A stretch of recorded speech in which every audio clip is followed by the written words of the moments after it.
people have the wrong idea. You know, more faith in the unconscious. It's gotten us this far, God knows. Yeah. You were talking about syntax and language and being able to go back on the other side and look at it, you know, and Chomsky, I think, wrote some books about what that syntax all looks like. I was just wondering what you saw when you went on the other side, you know.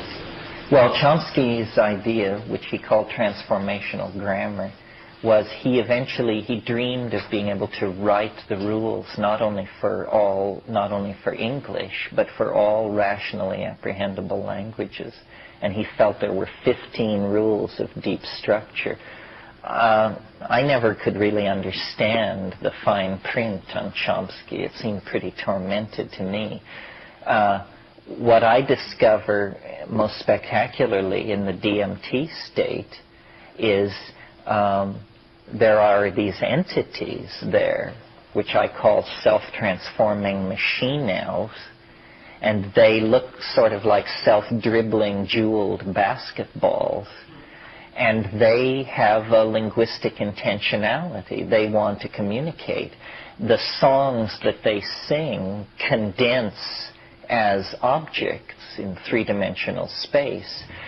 I've compared them to the eggs of Fabergé, but that does them, they're much more interesting than that. They are like crystalline, jeweled, semi-see-through, opaque, movemented things which look like sculptures, but you can tell while you're looking at them they're actually sentences. And the sentences are saying themselves in some weird way. And in the way that a good sentence, a good long sentence, has all its clauses operating and its articles rotating smoothly and its gerunds running up and down their tracks and everything. You know, in the same way that a good sentence does that, these little objects have this same kind of linguistic coherency. Well, then what the entities in this space are doing is they're urging me, the percipient, to explore this and to do it, to sing these songs, to make these objects condense. And I've spent a lot of time trying to figure out what this could possibly be about. In terms of new ideas about it, the only new idea I've had about it is it's occurred to me with some force over the past year and a half or so, that the conclusion that I never looked at carefully because my mind tried to shy away from it was that maybe these things have something to do with the dead. That if you were to ask a shaman what these entities were, he would just say without hesitation, oh, well, these are the ancestors. These are the spirits of the ancestors.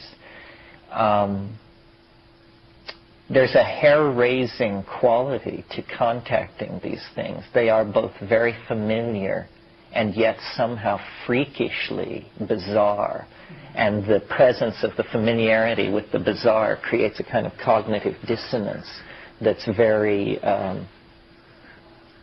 well, there's just nothing else that feels quite like that. I wrote an introduction recently for a reprint of Evans Vence's book, The Fairy Faith in Celtic Countries. And I discovered when I reread that book that the doctrine of purgatory, which is good church doctrine, it's a realm where souls go to be cleansed for a few millennia. They're not so sinful that they go to hell, but they go to purgatory for a few thousand years before they enter heaven. Well, I always assumed that this idea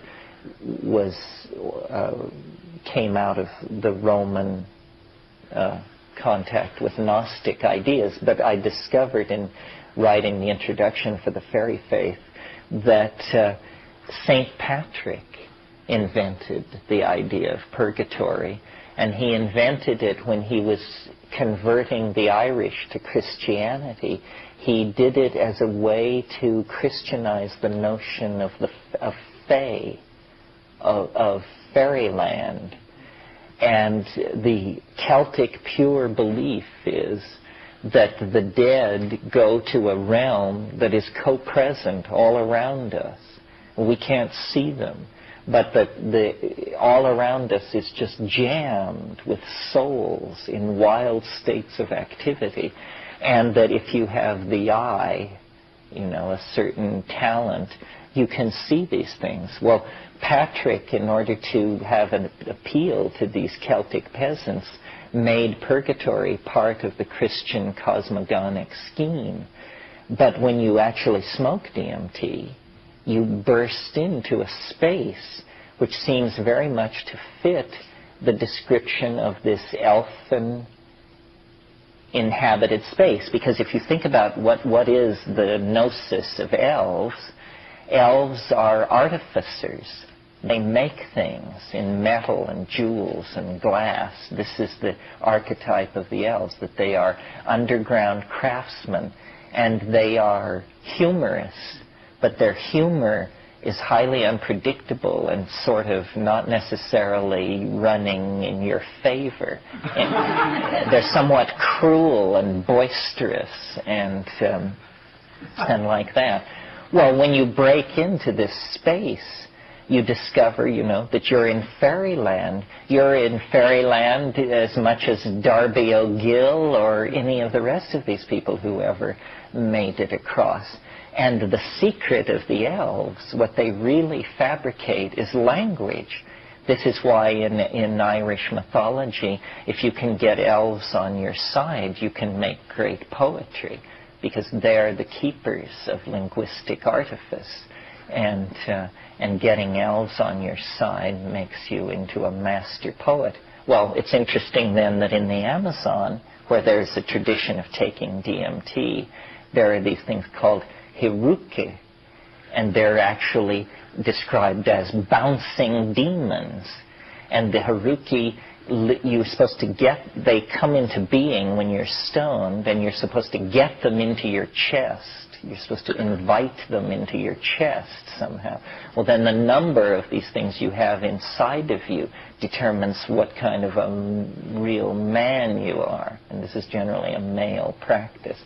Well, I noticed that these DMT types, as I call them, they jump in and out of your body too. They seem to be trying to teach you something about the body image or their relationship to your self-identity. And all the time they're saying, make these objects do what we're doing.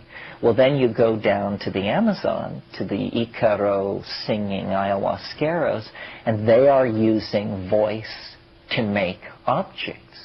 So what we're on the track of here is a physiological ability, or a pharmac-driven physiological ability to transduce language as something seen.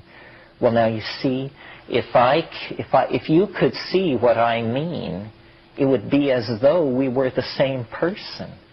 Seeing what I mean is a much more intimate relationship to my intent than hearing what I mean. You can hear what I mean and go and look it up in your little dictionary and get it all wrong if your dictionary and mine are different. But if you see what I mean, we will be in agreement, because I see what I mean too. So if meaning were something that one could sculpturally command in three-dimensional space, and we would walk around and look at it. Well, part of what I was doing in Linz in Austria was trying to get these virtual reality people hooked into this as a concept. Because you see, with the present virtual reality, do you all know what virtual reality is? Everybody knows what it is. Virtual reality is a technology where you put on a helmet and you have